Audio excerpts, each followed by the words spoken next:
আসিফ নজরুল গণপ্রজাতন্ত্রী বাংলাদেশ সরকারের মাননীয় প্রবাসী কল্যাণ ও বৈদেশিক কর্মসংস্থান মন্ত্রণালয়ের উপদেষ্টা। বন্ধুরা, আমাদের আজকের ভিডিওটি অনেক ইন্টারেস্টিং হতে চলেছে, তাই সম্পূর্ণ ভিডিওটি দেখতে আমাদের পাশেই থাকুন।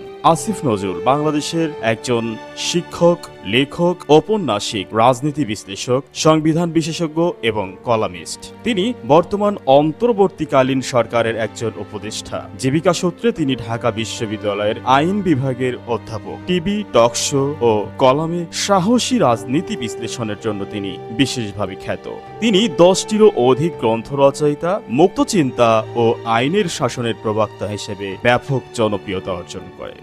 আসিফ নজরুল 12 জানুয়ারি 1966 সালে কুমিল্লা জেলায় জন্মগ্রহণ করেন। তার বর্তমান বয়স 58 বছর। 2013 সালের ডিসেম্বর মাসে আসিফ নজরুল বাংলাদেশি লেখক হুমায়ুন আহমেদের মেয়ে শিলা আহমেদকে বিয়ে করেন। তার প্রাক্তন স্ত্রী ছিলেন অভিনেত্রী রোকেয়া প্রাচী। সে সূত্রে তিনি হুমায়ুন আহমেদের আত্মীয়। তাদের বৈবাহিক সম্পর্ক কয়েক বছর স্থায়ী ছিল।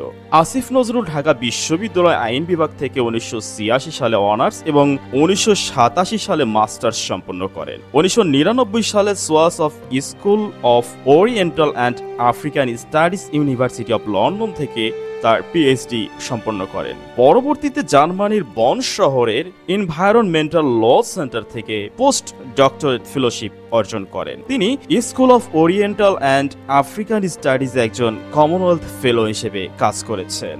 টেলিভিশন টক শোতে দেওয়া বক্তব্যের কারণে 2012 সালে আসিফ নজরুলকে হাইকোর্ট তলব করেছিল। 2013 সালে তার অফিস কক্ষ জ্বালিয়ে দেওয়া এবং হত্যার হুমকি দেওয়া হয়। 2017 সালে তার বিরুদ্ধে মানহানির মামলাও করা হয়। 2021 সালে সুষ্ঠু নির্বাচন নিয়ে মন্তব্য করার পর রাষ্ট্রদ্রোহিতার অভিযোগ আনা হয় এবং তার কক্ষে তালা ঝুলিয়ে দেওয়া হয়। এ কারণে তার দেয়ালেও পোস্টার সাঁটানো হয়। ঢাকা বিশ্ববিদ্যালয়ের শিক্ষক হিসেবে যোগদানের পূর্বে তিনি তৎকালীন বহুল প্রচারিত সাপ্তাহিক পত্রিকা বিচিত্রায় কাজ করতেন। তার লেখা অনেক মৌলিক গ্রন্থ রয়েছে। বুদ্ধিজীবী হিসেবে তার অবদান অনস্বীকার্য। এর মধ্যে বিখ্যাত উপন্যাস নিষিদ্ধ কয়েকজন, ক্যাম্পাসের যুবক, আক্রোশ ইত্যাদি। তার লেখা স্মৃতি গ্রন্থ, পিএইচডির গল্প, আওয়ামী লীগের শাসনকাল, সংবিধান বিতর্ক 1972, গণপরিষদের রাষ্ট্রভাবনা। বন্ধুরা, এই ছিল আসিফ নজরুল সম্পর্কে আমাদের আজকের ভিডিও। আপনারা কে কোথা থেকে দেখছেন কমেন্ট করে জানিয়ে দিন। আমাদের এরকম ইন্টারেস্টিং ভিডিও পেতে লাইক করুন, শেয়ার করুন। এতক্ষণ পাশে থাকার জন্য ধন্যবাদ।